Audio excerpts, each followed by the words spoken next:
Hey guys, this is new Nikon Z6. 네, 구독자 여러분 안녕하십니까? 용박사입니다. 첫 시작을 약간 북미스럽게 했습니다. 북미에서는 니콘을 나이칸이라고 하죠. 나이칸 Z6. 제가 붙여준 이름으로는 제육이라고 부르기로 했습니다. 12월 한 20일쯤 저한테 왔던 것 같아요. 구매해서 왔는데 그 뒤로 약 열흘간 일이 너무 바빠가지고 박스조차 개봉을 못하다가 12월 말일 날 12월 31일이죠. 저희 큰아들과 함께 언박싱 영상을 찍었고요. 그 영상 잠깐 보고 가시겠습니다. 니콘의 Z6 플러스 2470Z 렌즈 키트고요. 네, 이로써 저희 집에 몇 번째인지 모를 니콘 카메라가 드디어 들어왔습니다. 네, 이렇게 개봉을 다 했습니다. 개봉을 다 했고 보면 저렇게 불량한 자세로 지금 촬영을 하고 있어요. 아빠가 여기서 이렇게 찍고 있는데 TV를 보고 있고 모니터를 제대로 쳐다보지도 않고 지금 레코딩 되고 있는 거 맞죠? 네. 네. 대답도 굉장히 귀찮다는 듯이 하고 있습니다. 네, 둘째 아들 옆에서 지금 촬영을 방해하고 있고요. 네, 아무튼 이렇게 해서 Z6의 언박싱은 여기서 마치도록 하겠습니다. 네, 저렇게 언박싱을 했었고요. 사진 기준으로 했을 때보다도 영상에 조금 더 관심을 두고 만든 제품이 아닌가 싶습니다. 왜냐하면 Z6 같은 경우에는 동영상이 풀픽셀 리드아웃이 됩니다. 풀픽셀 리드아웃이라고 하는 건 영상을 촬영하는 사람들에게는 나름 중요한 요소 중에 하나죠. 4K 30p까지 촬영이 되고요. FHD 기준으로는 120p까지 초고속 카메라 모드로 녹화가 됩니다. 그래서 사용도가 다방면으로 있을 것 같고요. 로고가 있는 우리 카메라 좀 하신 분들 용어로 맞박이라고 하죠. 이마. 네, 이마. 이 맞박이 기울어 있어요. 누워 있어요. 근데 이 전까지의 이게 제가 사용하고 있는 D800입니다. 보시면 옆에서 보시면 잘 보이나요, 촬영 감독님? 네. 여기 보시면 여기 직각이죠. 직각으로 라인이 떨어지는데 미러리스를 만들면서 무슨 디자인적 포인트를 주려고 했는지 모르겠지만 보시다시피 누워 있죠. 이게 처음으로 가장 와닿았던 부분이고 두 번째로 와닿았던 부분은 Z6와 Z7 풀프레임 미러리스를 이들이 개발했다고 발표하면서부터 중요하게 생각했던, 중요하게 광고했던 부분 중에 하나가 마운트 구경이 커졌답니다. 마운트 구경. 네, 그래서 보시면 이렇게 확연하게 마운트 구경의 차이가 보입니다. 이 마운트 구경의 차이를 가장 명확하게 볼 수 있는 게 어디냐면 렌즈를 보면 알 수 있어요. 렌즈 보시면 예전의 니콘 렌즈들은 DSLR용 렌즈들은 보시면 끝에가 다 이렇게 끝이 다 이렇게 돼 있어요. 어떻게 되어 있냐면 보시면 렌즈가 쭉 오다가 들어가죠. 오목하게 들어갑니다. 여기도 이거는 탐론 렌즈죠. 탐론 렌즈 2470 2.8 렌즈고요. 이거는 70300 니콘 렌즈입니다. 니콘 렌즈 보시면 이렇게 들어가죠. 제 옆에 요거는 35mm 1.8 렌즈인데 DX 포맷용인데 이것도 보시면 이렇게 오다가 들어갑니다. 근데 지금 발매된 니콘의 미러리스, 풀프레임 미러리스용 렌즈들을 보면 렌즈가 그냥 이제 일직선으로 쭉 갑니다. 우리도 이렇게 만들 수 있어! 라고 하는 분풀이를 하려는 것 같은 느낌으로 이렇게 마운트 변화를 꾀한다는 건 정말 큰 변화가 맞는데 이런 큰 변화를 꾀하면서 제가 아쉬운 부분이 있어요. 뭐냐면 지금 소니도 그렇고 캐논도 그렇고 대개의 카메라 메이커들이 마운트를 시키는 방향, 렌즈를 바디에 꽂는 방향이 시계 방향입니다. 일반적인 글로벌, 일반적인 전 세계 표준이죠.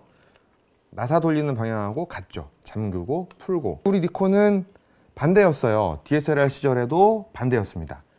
반대로 나사를 푸르는 방향으로 돌려줘야 렌즈가 마운팅이 됩니다. 그런데 굳이 모든 걸 바꿔서 새로운 마운트 규격을 발표하면서 여전히 나사를 잠그는 반대 방향으로 잠가야 렌즈가 마운팅 되게끔 만든 거는 왜 그랬을까요? 네, 정말 궁금한 부분이 아닐 수 없습니다. 그런데 더 재미있는 건 이거죠. 굳이 렌즈를 그렇게 해서 시계 반대 방향으로 잠궈야 렌즈가 마운팅 되게끔 만들 거면 후드도 같은 방향으로 잠궈야 만약에 마운팅이 되게 만들었다면 이해할 수 있어요. 그런데 후드는 나사를 잠그는 방향으로 잠궈야 결착이 됩니다. 이건 또 왜 그랬을까요? 기왕에 우린 니콘이야 라고 하려면 다 반대로 만들면 되지. 자, 그러면 실제 이제 사용하면서 느꼈던 거에 대해서 조금 공유를 드리자면, 제가 이제 사용한 지가 2주 정도 되는 것 같습니다. 그 사이에 촬영 현장에 3번 정도를 가지고 나갔고요. 일단 장점부터 말씀드리면 가볍습니다. 가볍고 그냥 들고 계속 활동하기에도 부담 없는 무게예요. 그리고 제가 사진 작업보다 영상 작업이 많다 보니까 영상 작업할 때 크게 달라진 게 느껴지는 부분이 있습니다. 제가 그동안 영상 촬영을 할 때 가장 많이 썼던 이 알파 6500입니다. 4K 촬영이 필요할 경우에 알파 6500으로 하게 되면 레코딩을 좀 하다 보면 뒤에 LCD 창에 온도계가 뜹니다. 발열 경고죠. 4K로 계속 녹화를 돌리다 보면 온도계가 깜빡깜빡거리면서 촬영자의 마음을 불안하게 하는 경향이 상당히 많이 있습니다. 굉장히 많이 경고등이 뜨기도 했었고요. Z6로 바꾸고 난 뒤에는 아직까지 발열 경고 내지 발열 때문에 문제가 됐던 경험이 없습니다. 날씨가 추워서 그런 거 아니냐? 그 3번의 촬영을 가지고 나갔던 장소가 모두 실내였고요. 상당히 히터를 세게 틀어놓고 진행했던 장소들이었어요. Z6는 지금까지는 발열 경고 때문에 촬영을 중단하거나 촬영하다가 발열 경고 때문에 신경이 쓰인 적은 없었다는 게 좀 인상적이었습니다. 실내 촬영들이었고 상당히 온도가 높은 공간이었음에도 불구하고, 그러니까 알파 6500으로는 충분히 발열 경고가 뜰 만한 상황에서도 Z6는 발열 경고에서는 좀 자유로운 편이었다라는 게 느낌이었습니다. 그리고 니콘의 UI가 늘 그렇듯이 직관적이에요. 사용하기가 편했습니다. 모드를 바꾼다거나 해상도를 바꿀 때도 마찬가지였고요. 특히 가장 편하게 와닿던 부분이 소니 바디를 쓸 때는 UI 기준으로 했을 때 초고속 촬영을 하고 싶다, 120프레임 촬영을 하고 싶다 그러면 촬영 모드를 바꿔줘야 되는 부분이 있습니다. 소니 바디를 사용하신 분들이면 아시겠지만 일반 촬영 모드였다가 SNQ로 들어가서 거기서 세팅을 해줘야 되는 부분이 있는데 Z6 같은 경우에는 해상도 변경 메뉴에 들어가서 FHD 30p였던 걸 그냥 FHD 120p로 옮기기만 하면 되니까 그게 좀 편했어요. 한번 보시면 화상 사이즈 프레임 수라는 메뉴가 있는데요. 여기 들어가시면 현재 FHD 30p인 거를 여기 보시면 이 한 메뉴에서 모든 해상도를 다 세팅할 수가 있습니다. 특히 초고속 카메라, 그러니까 슬로우 모션 촬영 시에도 보시면 여기 있죠. 1920, 1080, 120p 이렇게 해서 여기서 바로 세팅을 하시게 되면 해상도 설정이 바뀌게 됩니다. 120p 촬영을 했을 때 사실 좀 깜짝 놀란 부분이 있는데 뭐냐면 오디오가 같이 들어옵니다. 그러니까 일반 영상으로도 사용할 수 있고 촬영하면서 편집자가 시간을 늘리게 되면 그 늘어난 시간만큼 초고속 영상으로 사용할 수도 있는 거죠. 그래서 그 두 가지를 모두 활용할 수 있다는 것도 와닿는 부분이었습니다.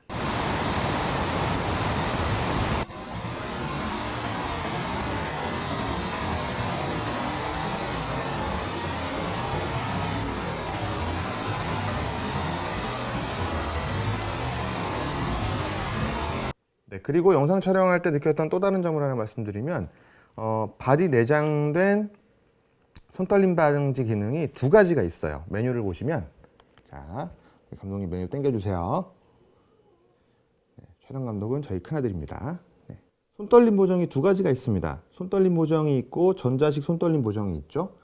자, 이 손떨림 보정은 기본적으로 센서 시프트 방식에 의해서 카메라 바디 안에 있는 센서가 흔들리면서 손떨림을 잡아주는 겁니다. 카메라가 아래로 내려가면 센서를 위로 올려주고 카메라가 위로 흔들리면 센서를 아래로 내려주고 이거를 뭐라 그럴까요? 제로섬을 만들어주는 거죠. 움직임을. 그런 방식으로 보정을 하게 되는 거죠. 이게 이런 식으로 카메라가 움직이는 방향과 반대 방향으로 센서를 움직여주면서 흔들림을 잡아주는 거. 네, 손떨림 보정이라고 되어 있는 메뉴는 그런 메뉴입니다. 광학식 손떨림 보정을 얘기하는 거고요. 그 아래 보시면 전자식 손떨림 보정이라고 되어 있는데 이거는 전자식, 말 그대로 이미지상에서 소프트웨어적으로 손떨림을 잡아주는 겁니다. 이게 실제 촬영할 때 상당한 도움을 받는 것처럼 느껴졌어요.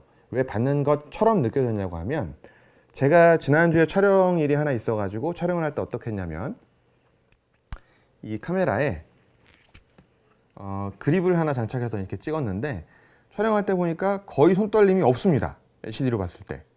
그래서 제가 정말 깜짝 놀라서 야, 이렇게까지 손떨림을 잡아준단 말인가? 그러면 짐벌이 필요 없을 정도인데? 라고 생각을 했었는데 집에 와서 이제 촬영해온 영상을 파이널 컷에 올렸죠. 저희 편집하는 프로그램에 올렸는데 올리고 나서 보니까 실제로는 손떨림이 있었어요. 손떨림이 있었고 그 손떨림이라고 하기보다는 파이널 컷에 올리고 보니까 왜곡이 좀 있었습니다. 화면 왜곡. 그러니까 디스토션이라고 하죠. 갑자기 이쪽 축이 이렇게 쏟아지는 느낌이 든다든가 이쪽 축이 약간 왜곡돼서 보인다든가 하는 점들이 있었는데 그게 그냥 봤을 때 눈으로 봐서 딱 봤을 때 굉장히 보기 싫다, 흉하다 라는 느낌보다는 적절하게 활용하면 현장에서 꽤 유용하게 쓸 수 있겠다 라고 하는 느낌을 받았습니다. 그리고 마음에 들었던 점을 또 말씀드리면 LCD 화면이 굉장히 만족스러운 편입니다. 보여주는 정보나 화질이 오판을 하지 않게끔 비교적 자세히 보여주는 편이고요. 이걸 극명하게 느낄 수 있는 게 뭐냐면 소니 알파 6500의 액정은 정말 헬입니다. 헬. 이거를 보고 촬영을 했다가는 결과물을 나중에 편집기에 얹었을 때 진짜 억소리를 지를 수도 있어요. 그런데 Z6의 LCD는 비교적 정확하게 그런 부분을 잡아주고 있어서 만족스러웠고요. 그리고 또 괜찮게 생각되는 부분 중에 하나가 AF 오토 트래킹입니다. 니콘은 그 컨티뉴어스 AF 동영상 촬영 중에 컨티뉴어스 AF를 지원하는 모드 이름이 AFF입니다. 지금 보시면 동영상 모드로 되어 있는데 여기에 메뉴를 누르면 동영상 메뉴에서 초점 모드 보시면 AFF라고 되어 있는 거 보이시죠? AFF라고 되어 있고 연속 AF고 여기 FC는 컨티뉴어스 AF라고 되어 있는데 두 개의 차이가 뭐냐면 AFF는 내가 셔터에 손을 얹고 있지 않아도 카메라가 알아서 계속 초점을 팔로잉 해줍니다. 대신 AFC는 초점 버튼에서 반셔터 버튼을 누르고 있거나 아니면 뒤에 AF ON 버튼을 누르고 있을 때만 초점이 팔로잉이 됩니다. 그래서 두 개의 차이에 대한 건 아마 사용해 보시면 상황별로 다르게 적용이 되는구나 라는 걸 느끼실 수 있을 거예요. 그리고 싱글 AF는 한번 포커스를 맞춰 놓으면 그 포커스에서 움직이지 않는 거죠. MF는 당연히 매뉴얼 포커스, 수동 초점 모드이고요. 아무튼 AFF 모드에서 초점 팔로잉 하는 게 굉장히 좋은 편입니다. 유전에 제가 D850을 한번 잠깐 빌려서 쓸 일이 있었는데 그 D850에서 AFF 모드를 했을 때 AF 모드가 어땠는지 한번 보시겠습니다. 네, 그럼 이번엔 한번 어안 렌즈를 비교해 보도록 하겠습니다. 어안 렌즈는 이쪽에 있는 건 니콘에서 나온 8에서 15mm 완전 어안형 어안 렌즈가 되는 니콘의 보시면 아마 그 워블링 현상이라고 하죠. 포커스를 잡기 위해서 렌즈가 전 초점 영역을 계속 왔다 갔다 합니다. 그 초점 영역이라는 게 여기 보시면은 요 거리계창을 보시면 이게 왔다 갔다 하게 되는데 카메라가 초점을 못 잡으니까 이걸 계속 왔다 갔다 하는 거죠. 이러면서 생기는 현상이 워블링 현상인데 니콘의 이번 Z 시리즈 바디들은 워블링 현상을 상당히 줄일 수 있는 것 같아요. 그 워블링 현상을 더 줄이기 위해서는 한 가지 메뉴에서 설정이 해두시면 좋은데 이것도 그냥 팁이라면 팁이죠. 자, 사용자 설정 메뉴에 가면 동영상 탭이 있는데 이 동영상 탭에 가면 AF 추적 감도가 있습니다. 이 감도를 메뉴에 들어가서 보시면 강하게가 있고 약하게가 있습니다. 제가 지금 약하게 쪽으로 해놨는데 이쪽으로 해두시면 워블링 현상을 상당히 줄이실 수 있어요. 여길 약하게 하면서 그 워블링 현상을 더 줄이시고 싶으시면 AF 속도도 전 거의 저속 끝까지 해놨거든요. 이렇게 해놓으시면 동영상 촬영할 땐 상당히 좋습니다. 대신 일반 스틸 촬영하실 때는 안 좋으실 수도 있어요.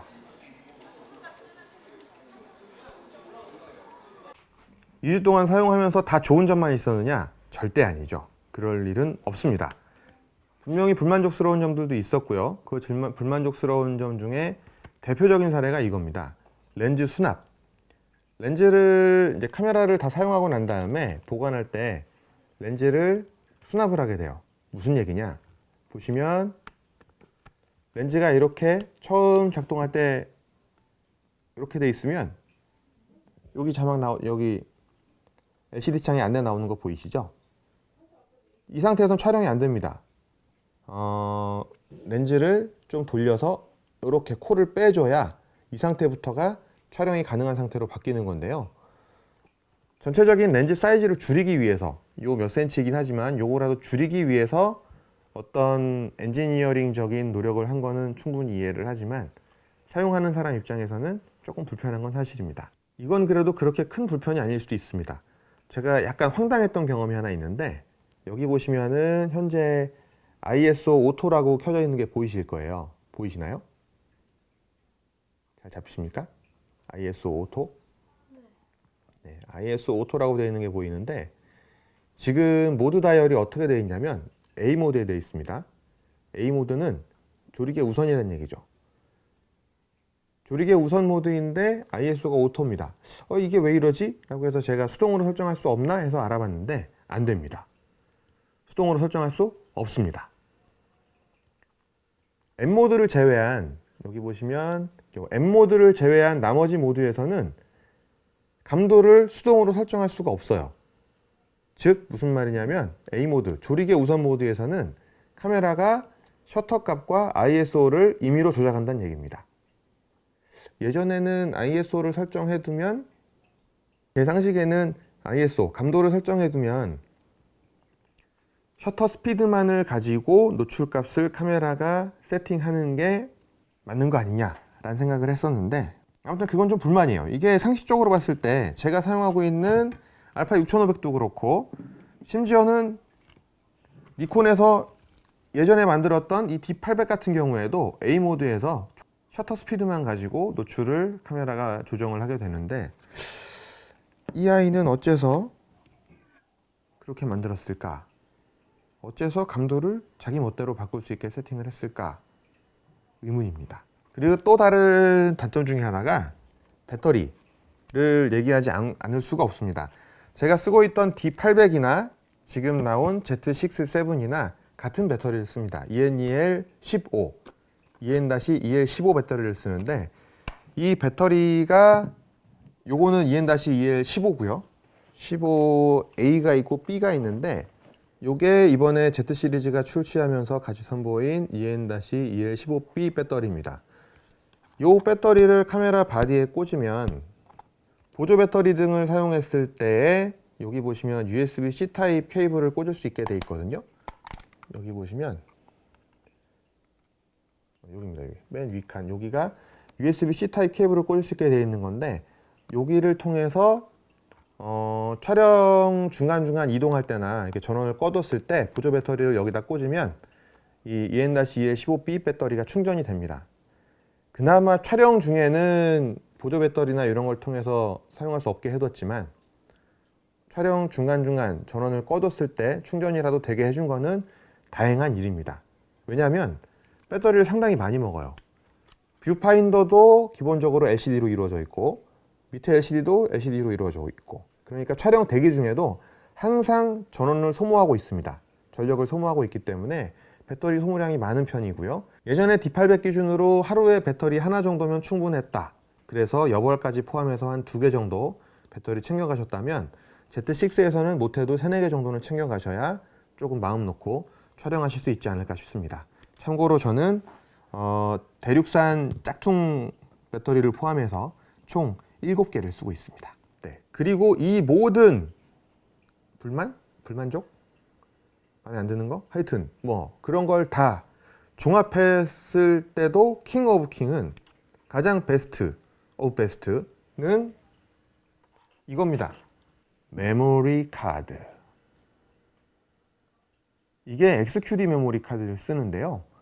슬롯이 하나인 건 그럴 수 있다고 쳐요. 저는 뭐 슬롯이 꼭 2개여야 된다고 생각하지는 않는 사람입니다만 이게 지금도 인터넷 최저가 한번 조회해 보세요. 이게 얼마인지 32기가 메모리가 이렇게 해서 지금 약 2주간 사용해봤던 니콘 Z6에 대한 내용들을 잠깐 말씀을 드렸고요. 니콘 Z6 기본적으로는 만족과 불만족 어느 쪽이냐 10점 만점 기준으로 했을 때 그러면 한 7점 정도의 만족 쪽에 저는 점수를 주고 싶습니다. 물론 디테일하게 더 들어가면 약간 컨셉이 이해 안 되는 메뉴들도 있어요.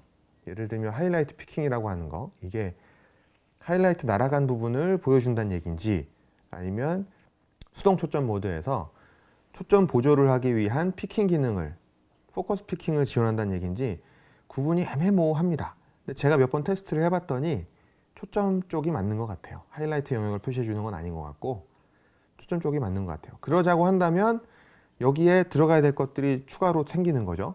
예를 들면 지그라 패턴 같은 것도 들어가야 될 거고, 컬러바도 있으면 훨씬 도움이 되겠죠. 외장 레코더를 사용할 때 컬러바를 체크하는 경우도 많이들 있으니까요.